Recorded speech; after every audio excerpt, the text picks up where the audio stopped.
আপনি তো বহু মানে শ্মশানে সবের ওপরও সাধনা করেছেন, আপনি বলেইছেন।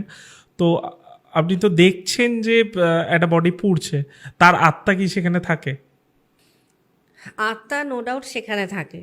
মানে আচ্ছা। তার আত্মা কেন, সেদিনকে ধরো যার যার বডি পুড়ছে প্রত্যেকেই কিন্তু সেখানে বর্তমান থাকতেও পারে, নাও থাকতে পারে। কারণ কি হয় দেখবে, কেউ মারা যাচ্ছে যখন, কারো বাড়িতে 10 দিনে কাজ হয়, কারো বাড়িতে 11 দিনে কাজ হয়, কারো বাড়িতে 15 দিনে কাজ হয় মৃত্যুর পর। এই যে দিনগুলো তারা মানে চায় সবসময় তাদের বাড়ির সাথেই কাটাতে। মানে শ্মশানে যেই মুহূর্তে তার বডিটাকে পুড়িয়ে দেওয়া হচ্ছে, সে তখন ভীষণভাবে কাঁদছে। এটাই জিজ্ঞেস করতে কারণ এসেছিলাম। সে তো ঢুকতে চায়, আত্মা কিন্তু পুনরায় তার শরীরে কিন্তু আবার প্রবেশ করতে চায়। এটা আত্মার একটা সহজাত ধর্ম যে সে আবার প্রবেশ করতে চাইবে। কারণ এতদিনকার মায়া তার ওই শরীরটা, নতুন শরীর কি হবে সে জানে না। আর পুরনো যেটা শরীরও নিজেকে নিজে দেখে যেটা অভ্যস্ত, ও ও তো তখনও মানতে পারছে না যে এইটা আমার আর না, আমাকে অন্য কোনো শরীরে ধারণ করতে হবে।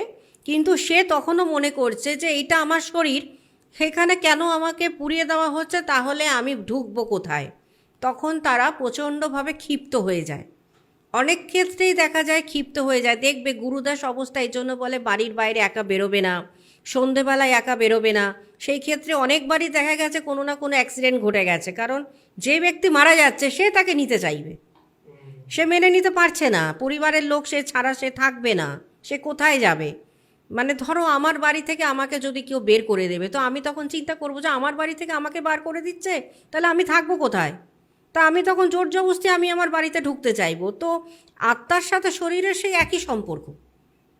আত্মা সবসময় চাইবে যে আমি শরীরে প্রবেশ করি। আর যেই সময় তার বডি পুড়ছে ও কিন্তু ওইখানেই ঘুরঘুর করবে, আর প্রচণ্ড পরিমাণে সে তখন কান্না জুড়বে। সে কি করবে বুঝতে পারবে না, অঝোরে কাঁদবে যে আমার আমার শরীর পুড়িয়ে দেওয়া হচ্ছে। সে তখনও মেনে নিচ্ছে না যে আমি এখন নেই, ওটা আমার আগের শরীর ছিল, এখন আমার নতুন শরীর ধারণ করবার সময় চলে এসছে। সেটা চট করে কোনো আত্মাই সেটা কিন্তু বুঝতে চায় না। এবার ধরো যারা ধার্মিক প্রকৃতির, যারা মোক্ষ জানে, যারা পুরোটাই জানে যে আমি যখন জন্মগ্রহণ করেছি আমার মৃত্যু আসবে, আর মৃত্যু আসছে মানে আমার মৃত্যু না, এটা আমার পুনর্জন্মর জন্য আমি অপেক্ষা করছি। আমার আরেকটি কোনো ভালো জন্ম আসছে, আগের জন্মে যেই কাজগুলো আমি করে যেতে পারিনি আমাকে আগামী জন্মে সেটাকে করতে হবে। তাহলে আমার আবার কিন্তু এটা আমার নতুন করে জন্ম হচ্ছে। যেই আত্মারা এইগুলো বোঝে তাদেরকে নিয়ে কিন্তু কোনো সমস্যা হয় না। সেক্ষেত্রে অনেকেই দেখা গেছে যে গুরুদাস অবস্থাতেও অনেকে অফিস করছে আজকালকার দিনে, তাদের কোনো সমস্যাই হচ্ছে না।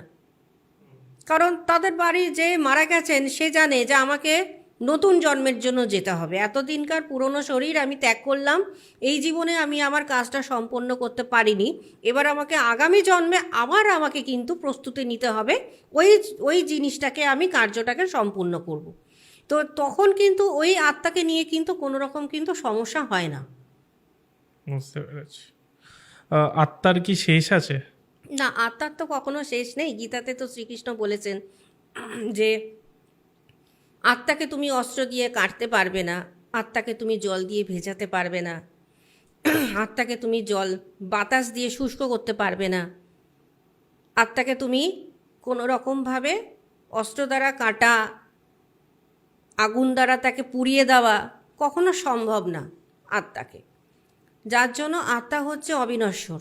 আত্মার কিন্তু কোনোদিনও মৃত্যু নেই। মৃত্যু হচ্ছে তার দীর্ঘকাল দিনের ওই শরীরটি, যেটা পুরনো বস্ত্রের মতন ছেড়ে দিয়ে ও আবার নতুন বস্ত্রস্বরূপ কোনো নতুন দেহ ধারণ করতে যাচ্ছে।